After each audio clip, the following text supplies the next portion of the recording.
Hi guys, we're going to be discussing the Section B paper from May-June 2022, paper 22. So let's get started.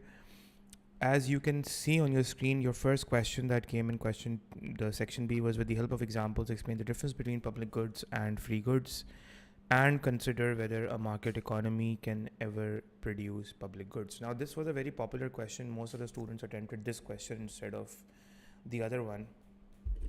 And so majority had attempted this, and while checking the scripts as well, students, although this was sort of was an easy question, not a difficult one. Such questions have already been coming in the past papers previously, but students were losing marks. A lot of them were able to score a maximum of 4 or 5, and I'll tell you the reasons why students scored less marks here. So let's see what are the key things that you had to discuss in this question. So with the help of examples, explain the difference between public and public goods and free goods, and consider whether a market economy can ever produce public goods. Now, a few things here. Always remember that when you're starting an essay, always break down your question into sort of highlight the key terms in the question. So you have to explain the difference between public goods and free goods, not just tell what they are, but also explain it in a way that you're contrasting public goods and free goods. Instead of just defining what they are, it has to be communicated in a way that you're explaining a difference rather than just telling what they are. Then you need to give the examples, and then you need to consider whether a market economy can ever produce public goods. So it says, and consider whether a market economy can ever produce public goods. So we'll see what we need to do about that, whether it can produce public goods or not, and when can it not produce. And we'll see the evaluation and then the conclusion. So 3 marks are for your knowledge and understanding, which primarily in AS level includes the definitions and the formulas and a basic introduction of the topic, followed by 3 marks for analysis and 2 marks for evaluation. So when you're talking about 2 marks for evaluation, it's broken down into 1 mark for evaluation and then 1 mark for your final judgment. So what you will say over here is that a free good, right? A free good is basically a one that has no opportunity cost. Now, free good does not have an opportunity cost of consumption. It does not have an opportunity cost of production. Why? Because it's available in so much abundance that you don't pay to consume it. So there's no opportunity cost in consumption. You're not sacrificing any other good while consuming it. At the same time, there's no opportunity cost involved in producing the free good. There's no factors of production involved. So there's no opportunity cost of producing as well, because you're not sacrificing the production of any other good. So that's what the correct definition of free goods is. Now, you students were writing, when you were checking these answers, the students were writing things like free goods are goods that are that are not scarce, or they are available in an unlimited supply, such as sunlight. Now that's fine, but then also bring out the technical terms, like the technical depth. You need to come up with the technical wordings, and that is why students lose marks, because again, that's a problem of lack of revision. That's a problem of lack of information stored in their head. So a free good is one that has no opportunity cost because it is not scarce, and it is available in unlimited supply or abundant supply without requiring factors of production to produce them. That's the correct definition. For example, fresh air, sunlight, right? Seawater at the beach. Since no resources are sacrificed to obtain them, free goods do not enter the economic problem of scarcity. That is the correct explanation for free goods, that they're not scarce, and you give the reason why, because there are no resources that are sacrificed to obtain them, and they're unlimited, so there's no scarcity involved in talking about free goods. And by contrast, whenever whenever they will ask you about a difference between two goods, you'll always talk about in terms of, you'll always contrast these two things whenever they're asking about the difference, whether they're asking about a difference between merit and demerit goods, or public goods or free goods, whatever. By contrast, public goods are characterized by non-rivalry and non-excludability. You know what non-rivalry means. You'll tell that non-rivalry means one person's consumption does not diminishes the amount available to others, such as one person that is enjoying a street light does not prevent others from benefiting it, right? Not does not prevent others from benefiting it. And for instance, non-excludability means that it is not possible to prevent non-payers from consuming the good. Example, national defense or lighthouse. You know what non-excludability, non-rivalry means. So it is not gonna, so if, right, so this is pretty simple. So that was all that you had to define. You'll gain 3 marks over here. This is was basically 3 marks scored, what non-rivalry, non-excludability means. And then you talk about that in a market economy, uh, you know, in a market economy, the question was asking that consider whether market economy can ever produce, public goods, and students ended up explaining whole these characteristics of market economy, which wasn't really required.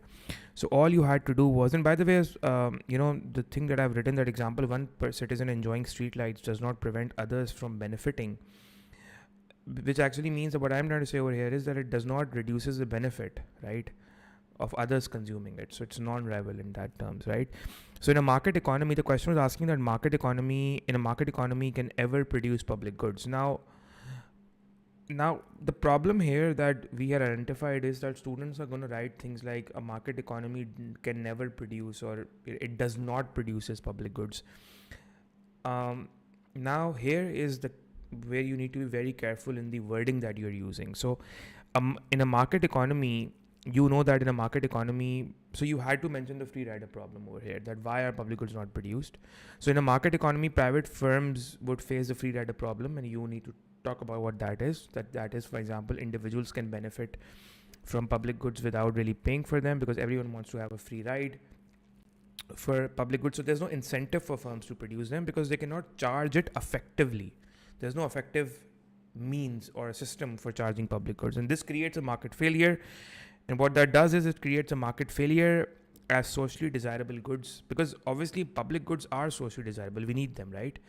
So socially desirable goods will be underproduced or underprovided, or they will not be provided at all. So either public goods will be underprovided or they will not be provided at all, right? Usually the textbook's way of saying it, that such public goods will not be provided by a free market economy. But the thing is that no market economy is a pure market economy, and at some point, yes, public goods would be provided, and still in a market economy, by the government, of course. And that's exactly what you had to mention, right? But in evaluation, what you will say is that you'll say that in practice. Now this is where the techniques of evaluation come in, that you say in a market economy, usually public goods are unlikely to be produced or rarely produced. They're rarely. So in a market economy rarely or unlikely produces pure public goods. However, some goods can be made excludable through, for example, through coming up with proper systems of charging them, such as maybe charging some sort of a fee at entering the park, or some sort of a toll on the roads, or some sort of a compensation for entering the beach or something, right? Or in a market economy, the government can also subsidize the provision of public goods. So either the government could subsidize the private provision of public goods, or the government could provide the public goods itself, right? So even if the government is subsidizing the private provision of public goods, or the government is providing public goods itself, or maybe we're coming up with a system where we can actually charge to some extent for at least make some some people pay for the public goods, so that we can bring the element of excludability, right? But core public goods like defense, policing, flood control, here to obviously, these sort of public goods like policing, defense, or flood control, private provision will not be there. The government provision would be an absolute necessity, because private sector will not end up providing this, right? However, private provision could be there to an extent, especially if we have some sort of a system where we can exclude some people by charging a price. For example, if you have a private beach, so private beach could be regarded as some sort of a quasi-public good, where you can have some sort of a price for entering. So what you had to say was that in conclusion, so market economy, you will say that a market economy unlikely or rarely produces public goods. However, some of these public goods can be made excludable through implementation of either technology or implementation of pricing, or the government can subsidize the private provision, or or it can provide public goods itself, but not all sort of public goods. Like maybe some core public goods like defense, policing, or flood control could be provided by the government. And what you had to conclude was, and if you see, so again, the conclusion was, so while checking an answer, what we would be seeing in the conclusion is that what is your final take. So you need to remember one thing, that a conclusion needs to be the conclusion has to have a judgment, that what is your take on something. So your opinion, right? But don't write in ways like in my opinion, or I think that, or in my opinion. Never write in my opinion. That is an incorrect way of writing a conclusion.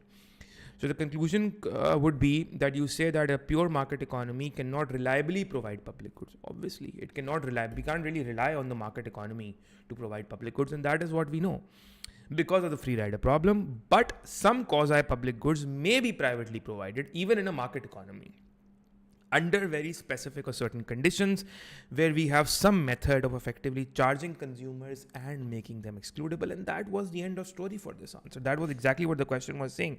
With the help of examples, explain the difference between public-private goods and consider whether a market economy can ever produce. You say, although a pure market economy is highly unlikely, it is unlikely that a pure market economy will end up producing public goods, and that is unlikely.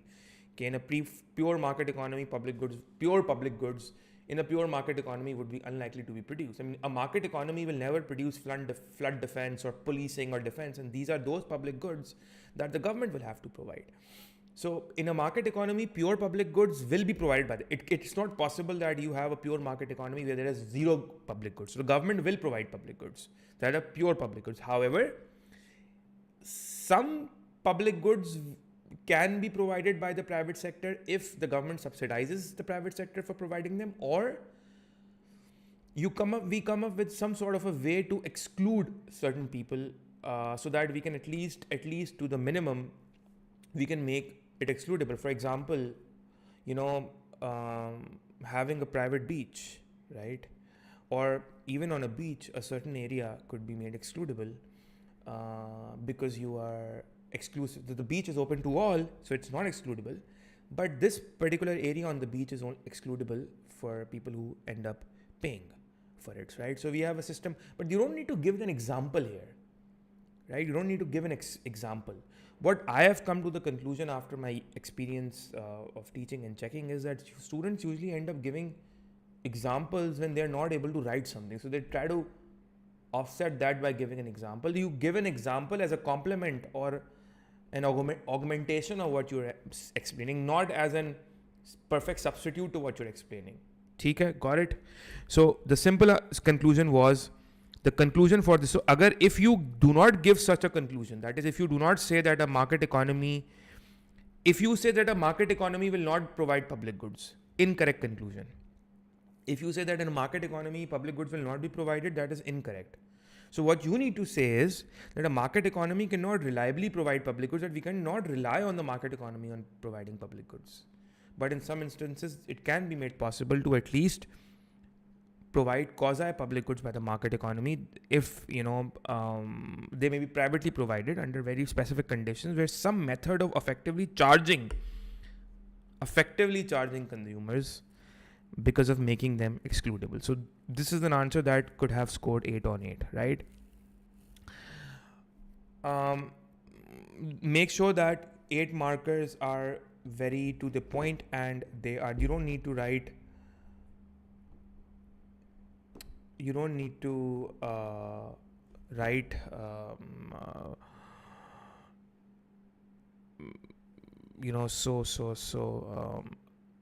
long answers in 8 markers where you provide unnecessary information, and all that whatever you know on public goods, you'll start writing on it. No, the answer has to be exactly what the question is asking you to answer. Anything, if you're writing stuff that the question is not asked you, then you will not get the mark. So make sure that you're writing stuff that the question is all, sort of asking you. Otherwise, you will not get the marks, okay? Now, moving forward, the second question was, assess the extent to which a government can ensure both merit and demerit goods are produced in desirable quantities. So this question was asking you, assess the extent to which, the government can ensure both merit and demerit goods are produced in desirable quantities. And if you look at the wording of this question, the specific words are assess the extent. So it could be, the question could be, the question could be basically, assess the extent or consider the extent, or to what extent, or something like that, the government can ensure both merit and demerit goods are produced in desirable quantity. Also, whoever is watching, we don't have a lot of audience at the moment, but I would request that whoever is watching, please share it in your groups, in different WhatsApp groups, so that more people who are giving a retake can actually watch this stream later on, because I know a lot of people watch it later on and they message me on Instagram, so just share it. Apart from that, we have a question. Sir, I started my AS recently. Please make a video on how to solve AS case study in the rest of the section. So that is exactly what you are doing right now, Iman. How to solve a case study was actually done in the previous live stream last Saturday. So the AS May June 2025 case study section, it was actually talking about how to solve a case study as well, and how to, I mean, there's no specific way on how to stuff that, how to exactly. There are some things that you need to keep in mind when answering a case study, and specifically when those things were mentioned in my previous live stream when I did solve the case study for section A, May June 25. So make sure that you watch that live if you haven't already. Okay? And I'll be obviously, I'll just keep on watching these streams, because is exactly, I'm teaching you how to write answers, right? So for an 8 marker, what you need to do is, if you look at this particular question, the previous question, you talk about the difference between public and free goods, and then you talk about whether market economy can produce public goods. So you just say that yes, although unlikely, but then with certain conditions, a market economy can produce public goods, or the government could subsidize the provision of public goods. Simple as that, right? That was all that was needed, right? Now for this question, they're saying assess the extent to which the government can ensure merit and demerit goods are produced in desirable quantities. You see, I'll tell you something very basic. In economics, if you compare A levels to O level IGCSE, in IGCSE, economics is more about knowledge and learning through the notes and all of that. That could help you gain an A or an A star. But this doesn't work in A levels unless and until you have deep knowledge and you're able to write an answer based on the question. So when you read a question, you think that it's coming from this particular topic. So I'm going to write everything that I know from that topic without really formulating or guiding your answer in the way the question was asked. So that is what you need to do. Assess the extent to which a government can ensure both merit and demerit goods are produced in desirable quantities. Now we know that, so for this question, you know that in a 12 marker, your assessment objective 1 and assessment objective 2, that is knowledge and understanding and analysis, together they comprise of 8 marks. So AO1 and AO2, that is knowledge and understanding analysis, of 8 marks. So even if you guys must have seen your scripts, it must be a breakup that they have written analysis 8. Now analysis 8 means AO1, AO2 including, and then evaluation they've given 4, right? Out of 4 basically. Do remember that a lot of students have gotten 0 out of 4 in evaluation, and the reason is that because their analysis was incorrect. So an incorrect or incomplete analysis will never gain you any marks for evaluation.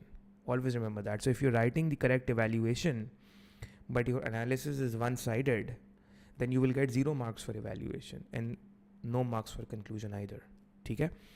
So here you had to first define what merit goods and demerit goods are. Always remember that whatever the question is from the topic, you give the definitions of that topic in assessment objective 1. So at AS level, it's more about just the definitions of that topic. You talk about that merit goods and demerit goods, what are they? And you say that merit goods are considered. Now, see, the thing is that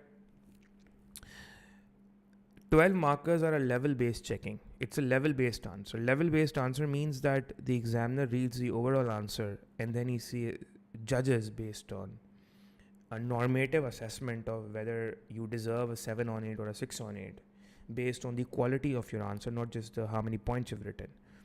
It's not a point-based checking, it's more of a level-based checking. So and that's where students lose most marks, because 12 markers have very strict checking as well.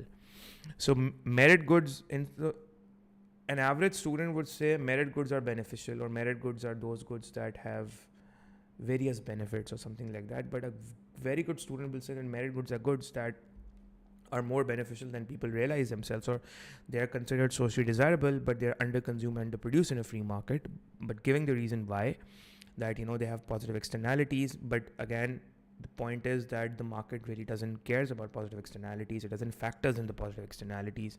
It only considers the private benefits and all, and not the external benefits. So you have imperfect information, or you can say information failure, due to which these merit goods are under-consumed and underproduced. And while on the other hand, these demerit goods that are socially undesirable, they're over-consumed and overproduced because of negative externalities that shouldn't be factored in, but they are actually factored in, and due to consumer ignorance or information failure simply. So you have negative externalities that are factored into your consumption, which you don't really consider, that you should be considering, but you don't really consider. But then, as far as merit goods are concerned, you have these positive externalities that should be factored into, which are not, and that is why they're either under-consumed, underproduced, or over-consumed or overproduced as far as demerit goods are concerned. So you give an example of what these demerit and merit goods are. So that would give you, you can say, so that would give you approximately 3 marks on your knowledge part, let's say. But again, like I'm saying, it's not more about, for knowledge and understanding together, they comprise of 8 marks. So I mean, you can say the breakup could be, there's no fixed rule for that, but you can just give, let's say, 3 marks approximately for the knowledge part, right? Or 2 marks for the knowledge part. But there's no fixed breakup on that, because it's more of a overall level ke bhai, theek hai, out of 8, how much should we give for the knowledge and the analysis part, right? But a fair judgment could be that the definitions and all could be summed up to 2 marks maximum, right? So then you say assess the extent. So the extent to which a government can ensure both merit and demerit goods are produced in desirable quantities. Now here what you had to do was that you had to basically give ways in which the government can actually make sure that merit goods are produced up to the socially optimum level, and demerit goods are produced up to the socially optimum level as well.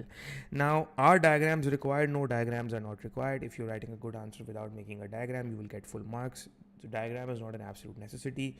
Don't think that diagrams compensate for good analysis or good evaluation. Yes, diagrams do form a good part, but the unless and until the question is asking you to make a diagram, even if you don't make it, over there you have to make it. There are marks for it. But if you're able to execute a good essay without the diagram, you will still get the full marks, right? So it's not that you end up making these demand supply diagrams for merit, demerit goods. There would be extra credit for it. You must have seen in your scripts that even, at times the students are making these diagrams, but the examiner is writing seen over there, which means that he's seen it, that's correct, but he's not giving it a mark, because overall probably there are various other things that are actually missing in this particular essay. So merit goods, so what you had to do was, guys, you had to talk about how the government intervention would actually increase the production of merit goods, and what you had to do, or production and consumption basically. Okay, यहाँ पे the word production for your AS level is focusing on both production and consumption. You can say provision, how the government can ensure that merit goods are produced and consumed in desirable quantities. So the government would So you don't just have to talk about what methods of intervention are available and start drawing those diagrams. You start drawing minimum price, max price control diagrams. You start drawing subsidies diagrams. They are not required. They haven't asked you to draw it. If you want to draw one or two, that's fine, but then make sure that that drawing, if you're not able to convincingly tell the examiner that to what extent are they effective and to what extent these intervention methods are not effective, if that core analysis is not answered correctly, that it's as good as not drawing the diagram. I mean, that diagram won't really compensate for that. So what you had to tell was that the government could come up with various ways in which it could ensure that both merit and demerit goods are produced in desirable quantities. And what you had to say was that you will say that the government can actually intervene for making sure that merit goods are produced in socially desirable quantities, such as subsidizing merit goods, so that would help in reducing the price and encouraging consumption. It would improve the living standards, and it would simply improve the consumption of merit goods. So subsidies would improve the consumption and the production of merit goods at lower prices, so more people will be able to take the benefit of it. That's what you had to write. Then you can say that direct provision, the government could end up doing direct provision of schools and hospitals. And direct provision, the best thing that you can write for direct provision is that it ensures a universal access, right, to everyone, whether you are rich or poor. Then information campaigns would also could be done to highlight and specify the benefits associated with consuming merit goods, not only the personal benefits but also the external benefits, such as healthy eating awareness and or stuff like that for merit goods, and staying healthy, etc. Also, price controls, you specify maximum prices could be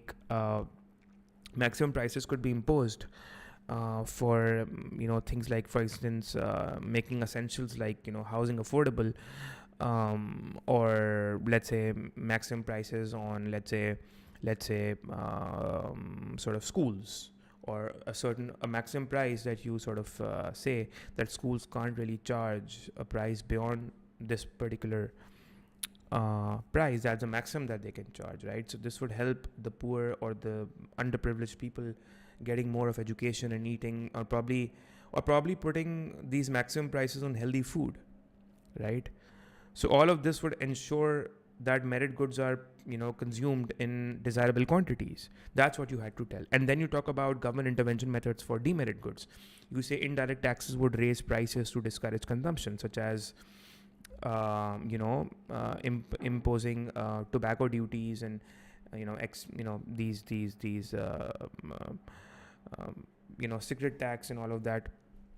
And minimum prices, for example, I remember teaching in my course about alcohol pricing that is imposed in Scotland, right? So you can talk about minimum prices, how price controls like minimum pricing could reduce the consumption of alcohol and other addictive goods. You could talk about regulations and bans. That's because you had to give 3-4 different examples, but this is not necessary that you end up drawing big diagrams for all of it, right? The examiner needs to just know that how will these government intervention methods end up reducing the consumption. Even if you're drawing the diagram, that's well and good. Diagrams do have a big impact, but they only have an impact when you're writing correctly. If you're drawing the diagram and you're not able to explain the diagram either, or your overall analysis is confusing or contradicting what you're saying, then there's no point. You could talk about public awareness campaigns, which shows the health risk associated with these demerit goods and all of that. So that is what you answered this. So all of this would form part of the analysis. But do remember, guys, that when you talk about, remember that whenever you are now, this Iman Fatima, this is specifically for you because you were asking a question. I hope you're listening to the live stream right now. See, you have to understand that whenever a policy is given, you have to talk about the limitation of the policy, right? You talk about the limitation of the policy, and the limitation of the policy always forms part of analysis, right? So if you're talking about a government intervention method, which is obviously a policy, then you need to talk about the limitation of those policies as well. And you talk about 2-3 different limitations. Now, the problem is, a lot of students ended up getting 0 out of 4, and they were sending me these scripts, and they were like, oh, you know what, there's unfair checking done with me, and that Cambridge is so unfair, and stuff.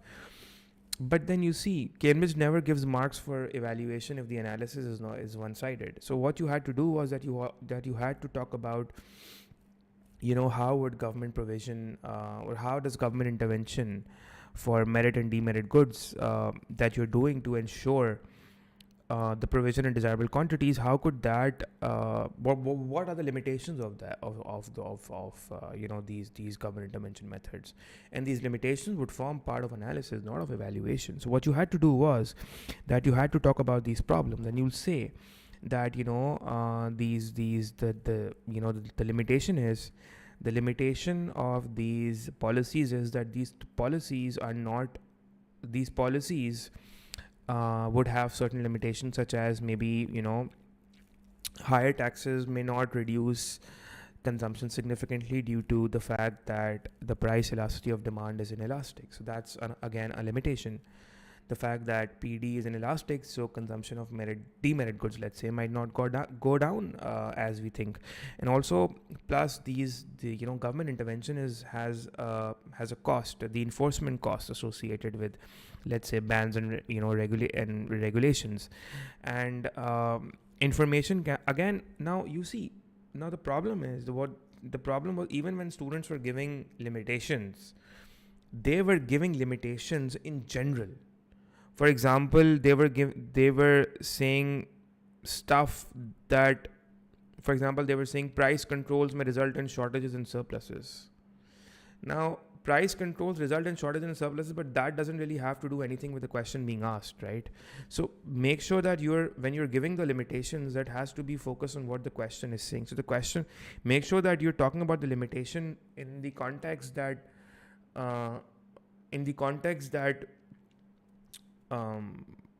addresses, or you can say that sort of limits the effectiveness of these methods in terms of its disadvantages associated that it brings along with it, right?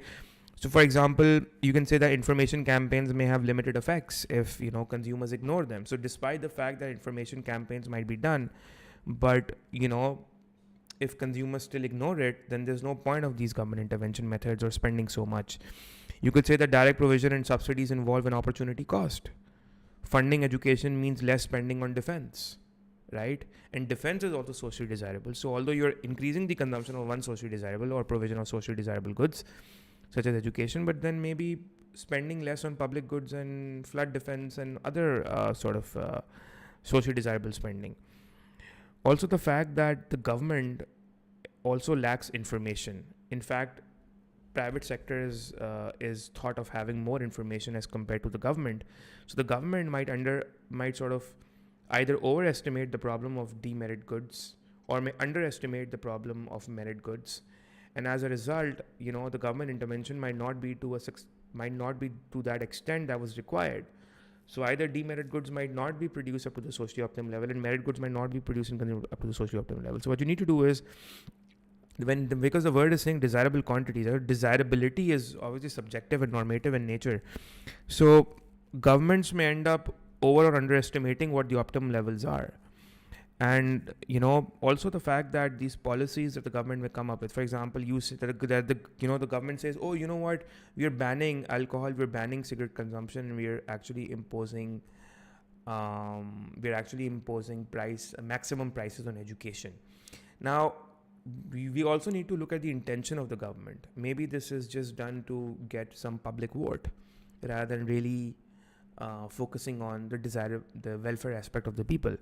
Right, so they might be influenced by either they might be influenced by political pressure, or there could be some sort of a political will behind it, or to get sort of public sympathy rather than welfare considerations. Right, so you need to talk about the limitations of a policy. The policy limitations would form part of analysis, and the thing was that a lot of students ended up.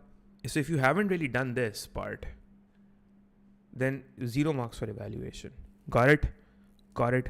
Evaluation. So the evaluation means basically for policies, remember that evaluation, specifically when it comes to policies of microeconomic intervention government, or whether it's macroeconomic government intervention through supply side fiscal or monetary, here you talk about that. Here you sort of take the analysis as a base. You say, okay, fine, these policies have certain limitations, but they have also pros and cons. So you, in the analysis, you talk about the pros and cons, and then in the evaluation, you say, you weigh up those pros and cons by saying, okay, fine, we have these pros, we have these cons, and then we sort of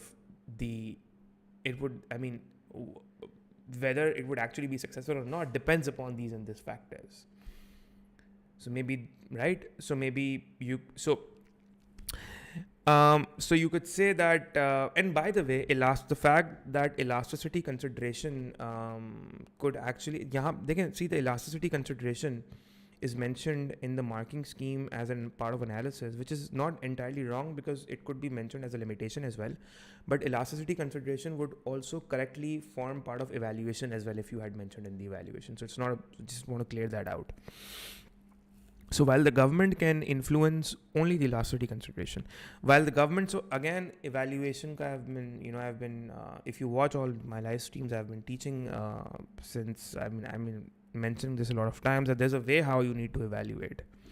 And you have to have a separate evaluation paragraph that you say that while governments can influence production and consumption, successfully influence production and consumption, again, focus on what the question was asking. Ensuring exact desirable quantities might not be possible, or it might be difficult due to, number one, information failures, that the government might still have information failures. It's difficult to influence consumer behavior. For instance, consumer behavior may change only in the long run, at least not in the short run. So you bring out that time consideration. Those policies might not be effective in the short run. And there are financial constraints as well. Maybe the government really doesn't really have the money for subsidies, right? Maybe it has to borrow money or something like that. So even with you're imposing taxes on cigarettes and tobacco, consumption of cigarettes and tobacco might still persist because of inelastic demand. So here you could bring PD in evaluation as well, right? Consumption might still persist. And, even the fact that the government is providing healthcare, even if the government is providing healthcare, but that healthcare may not be provided enough in socially desirable quantities, that inequalities in access may still remain. Not everyone would be able to access it. Or even if the government is subsidizing healthcare, or even if the government is providing healthcare on its own, even if the government is providing healthcare on its own, that system may be very inefficient. And that inefficient system may restrict the access to everyone. It might not be as universal access as we thought it to be. So these are the factors that would depend or ensure the success of government intervention in bringing the merit and the demerit goods in desirable quantities. And the fact that why have I mentioned the inequality word here is because the question was focusing on desirability. And it's only when these goods are offered in desirable quantities that, because again, desirable quantities, merit and demerit goods need to be in desirable quantities, especially merit goods need to be in desirable quantities as well, especially because they have the element of the income inequality attached to it. I mean, if merit goods are not offered to the poor, or they're unable to access it, it would create income inequality in the economy. Then you write the conclusion that governments, how the governments could move the markets closer to socially desirable outcomes through a mix of subsidies, taxes, regulation, and direct provision. And however, achieving perfectly desirable quantities of, again, whenever you're writing a conclusion, read the question and make a judgment accordingly. If the question is saying, will it solve this particular problem, you see what the problem is, and then you write the conclusion based on, okay, fine, yes, it might solve the problem, but not entirely, or to this extent it might solve the problem. And that's what so also remember, there are a lot of students, when they are writing the conclusion, if the conclusion is just a copy pasted summary of whatever you have written above, then no marks are given for a conclusion. And remember, conclusion is not a conclusion, it's more of a judgment, right? It has to be a judgment or your take on something. So governments can move markets closer to socially desirable outcomes through a mix of subsidies and that, but achieving a perfectly desirable quantities of both merit and demerit goods is at least not practically possible, or in practice it can't be fully attainable. So you see, and the same approach should be used when they're talking about, when they're giving a policy problem and they're they're saying, for example, in Section C, which we will do tomorrow, it talked about how in fiscal policy could solve inflation. So you can say, while fiscal policy could solve inflation, but not on its in isolation, it has to be complemented with other policies. Similarly, you say that these government intervention methods can solve the following problems, but not all, right? So, I mean, achieving perfectly desirable quantities of both merit and demerit goods is not fully attainable in practice, making it a case of improving outcomes rather than achieving perfection. So you're not able to achieve perfection because that is exactly what the question is saying. In desirable quantity. So yes, the government intervention improves market outcomes rather than perfecting market outcomes. You can even write it like this: that government intervention improves market outcomes rather than perfecting market outcomes. Got it? Okay, now moving on to question number 3, it says explain 3 reasons associated with the cost of production via the supply curve for a particular market. And after question 3a, after we are done with question 3, I'm going to be ending the live stream. Explain 3 reasons why associated with the cost of production and why the supply curve for a particular market may shift to the right, and consider the extent to which the government policy may also shift the supply curve to the market. So by the way, this was a less popular question. Most of the students are attempted only question number 2. So you say that a rightward shift of the supply curve indicates. So again, 3 marks for knowledge and understanding, 3 for analysis, 2 for evaluation.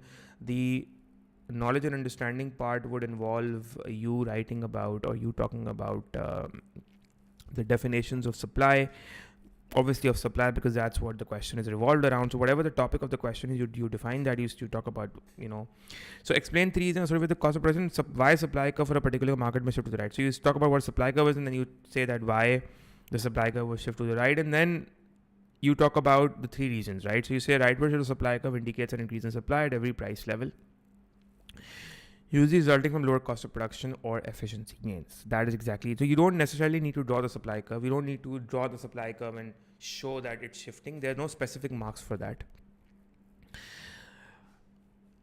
Okay. See, you have to understand that if especially for an 8 marker, now here's how I especially for an 8 marker, unless and until they ask you to draw a diagram, there are no specific marks for a diagram in an 8 marker. Unless and until they specifically ask you to, the question itself is asking you to draw the diagram. So rightward shift. So again, so the reason number 1 that could result into a supply curve shifting to the right is again lower wage cost. But don't say wages fall, because if wages fall, then it does result in a decrease in labor cost, unit labor cost, because that causes it. But again, if the labor productivity is rising but the wages are constant, that would also result in the unit labor cost to fall. So there are 2 reasons. If the wages are falling, as in that would cause the unit labor cost to go down, or the labor productivity is rising. Labor productivity is a measure of labor efficiency, that is rising, but the wages remain constant. So that would also result in your unit labor cost to go down. Firms can produce more at each price, shifting the supply curve from S1 to S2.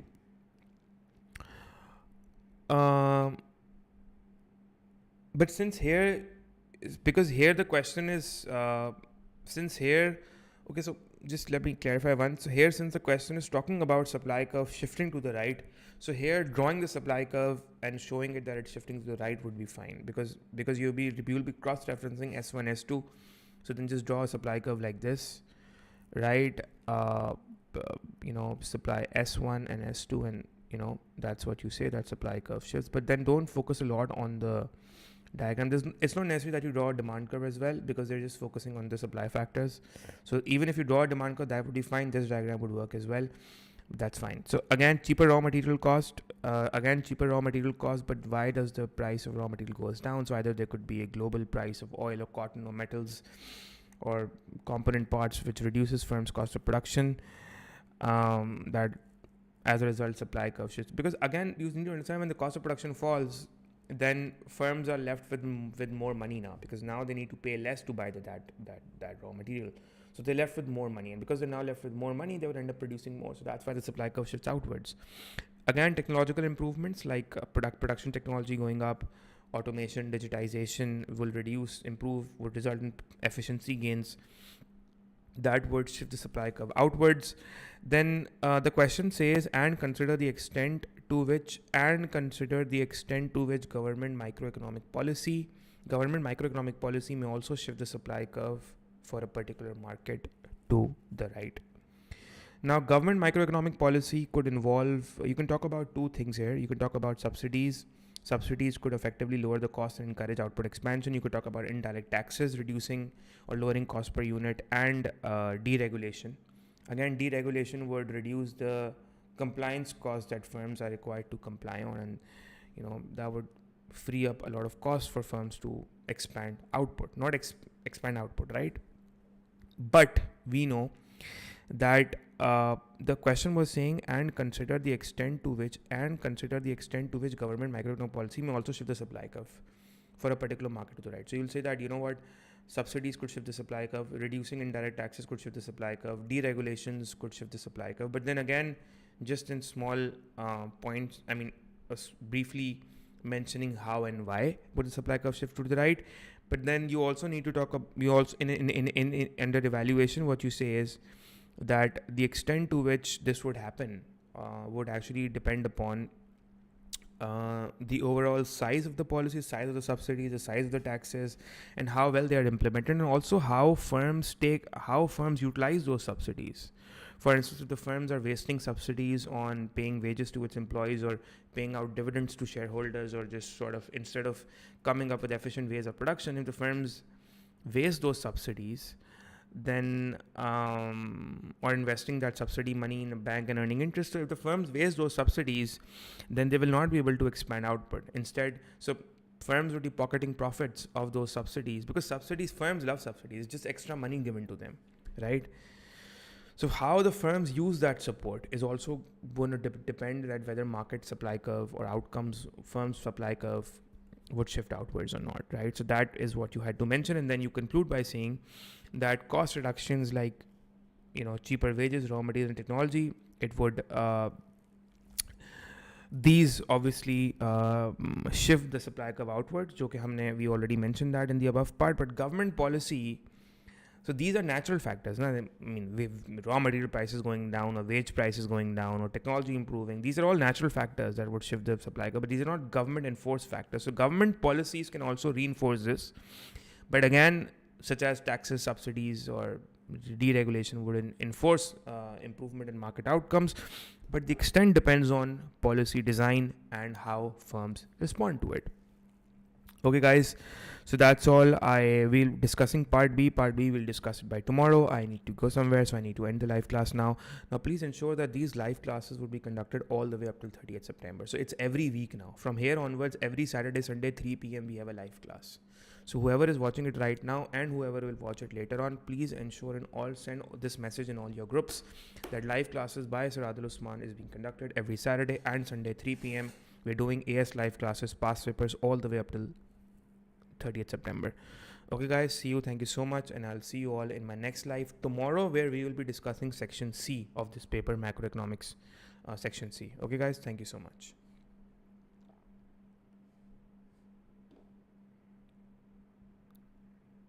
Okay, Rohil, take care. Allah Hafiz.